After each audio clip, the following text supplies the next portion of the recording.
का प्रयास किया जा रहा है। जब भी कहीं कोई चुनाव होता है तो ये जो ईडी है डिपार्टमेंट है, इसको किस तरीके से सरकार के द्वारा मिसयूज़ किया जाता है। ये जो अवैध सैंड माइनिंग का मामला, आपको बता दें पंजाब के मुख्यमंत्री और उनके संबंधित करीब 20 ठिकानों पर इसमें ईडी की कार्रवाई चल रही है। इसे अवैध सैंड माइनिंग का मामला बताया जा रहा है, लेकिन कांग्रेस का कहना है कि दरअसल ये बदले की कार्रवाई से हो रहा है, पंजाब के चुनाव को प्रभावित करने का प्रयास हो रहा है। लेकिन उन्होंने चुनौती भी दी है सरकार को कि पंजाब के चुनाव में इसका कोई असर नहीं पड़ेगा, क्योंकि जनता हकीकत जानती है कि इस सैंड माइनिंग का मामला ये गलत तरीके से पंजाब के सीएम को फंसाने का प्रयास हो रहा है।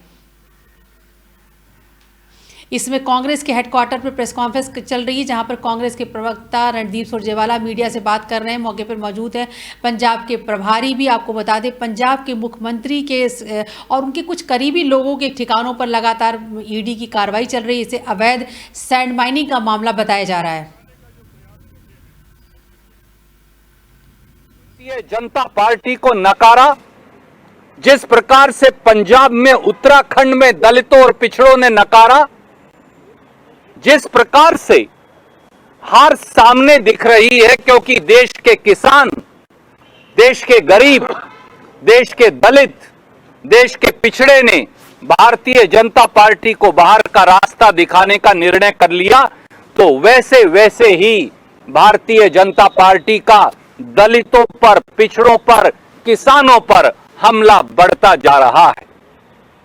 और पंजाब में तो अभी भारतीय जनता पार्टी ने अपना कैंपेन ही शुरू नहीं किया, पर भारतीय जनता पार्टी का इलेक्शन डिपार्टमेंट ईडी, जो एनफोर्समेंट डायरेक्टरेट नहीं, मैं कई बार आपको बता चुका, उसका नाम अब बदलकर इलेक्शन डिपार्टमेंट रख दिया गया है, वो अब पंजाब में आ गया। आज जिस प्रकार से राजनीतिक बेईमानी की प्रकाष्ठा हुई, राजनीतिक बदले की प्रकाष्ठा हुई, हिंदुस्तान के इकलौते दलित गरीब मुख्यमंत्री से बदला लेने के लिए प्रधानमंत्री मोदी जी और भारतीय जनता पार्टी के लोगों ने अब इलेक्शन डिपार्टमेंट ईडी को पंजाब भेज दिया।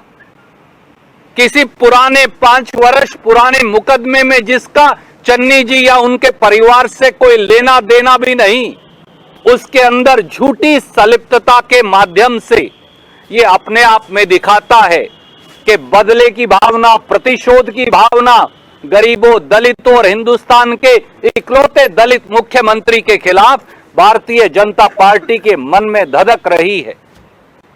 केस है क्या दोस्तों?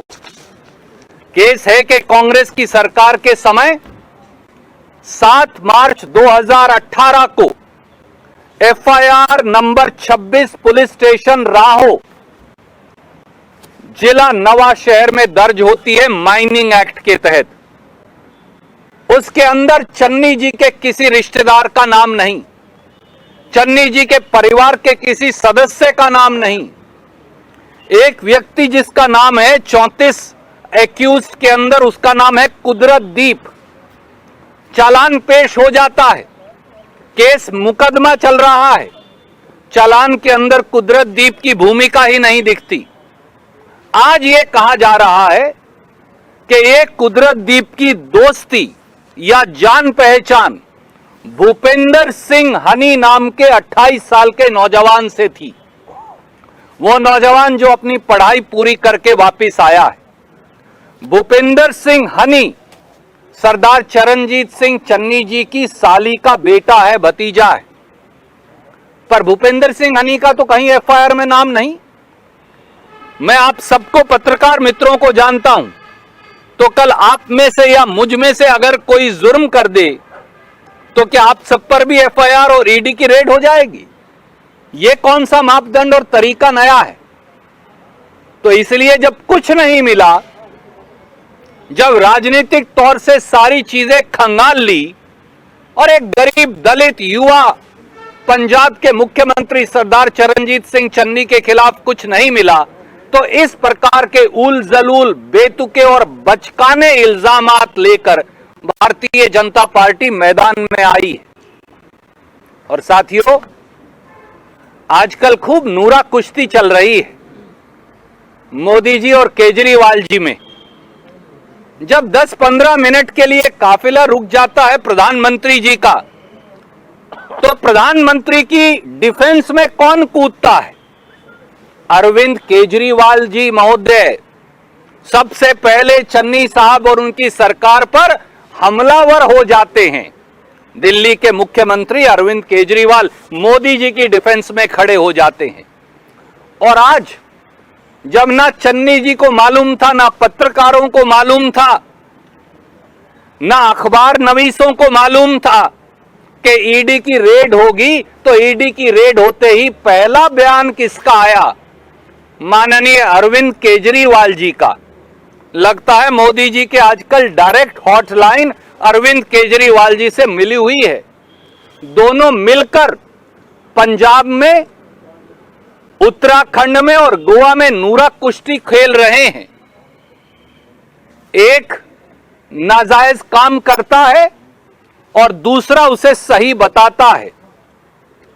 अगर किसान आंदोलन कर रहे थे तो फिर उन किसानों के आंदोलन को नाजायज बताकर चन्नी सरकार पर हमलावर अरविंद केजरीवाल होते हैं। आज भी ईडी अगर अनाप शनाप रेड कर रही है, बेतुकी, बचकानी, बेबुनियाद, तो सबसे पहले अरविंद केजरीवाल हमला बोलते हैं। परंतु पंजाब और पंजाबी और पंजाब के हमारे भाई बहन 3 करोड़ से अधिक ये जानते हैं कि केजरीवाल जी और मोदी जी की नूरा किश्ती के मायने क्या हैं। वो इस झांसे में आने वाले नहीं।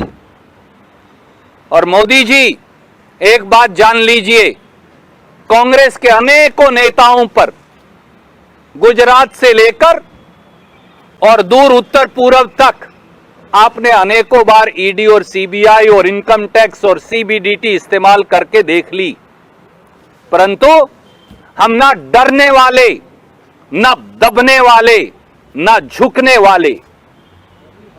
नरेंद्र मोदी जी ने हमला बोला है दलितों के अधिकारों पर, दलितों के सम्मान पर, गरीबों के अधिकारों पर।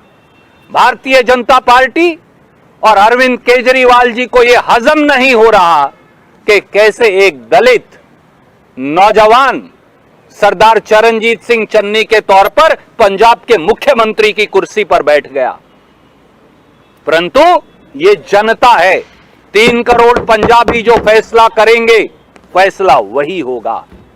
और इसलिए ये जान लीजिए कि किसानों, दलितों, गरीबों, पिछड़ों पर भारतीय जनता पार्टी, आपको इन वर्गों ने नकार दिया है। और कितना भी आक्रमण करें और सुदृढ़ता से ये सारे इस देश के गरीब, इस देश के कामगर, इस देश के मजदूर, इस देश के किसान मजबूती और दृढ़ता से सामने खड़े हो जाएंगे। मैं अब अनुरोध करूंगा पंजाब के प्रभारी और हमारे साथी हरीश चौधरी जी से कि वो अपनी बात कहेंगे।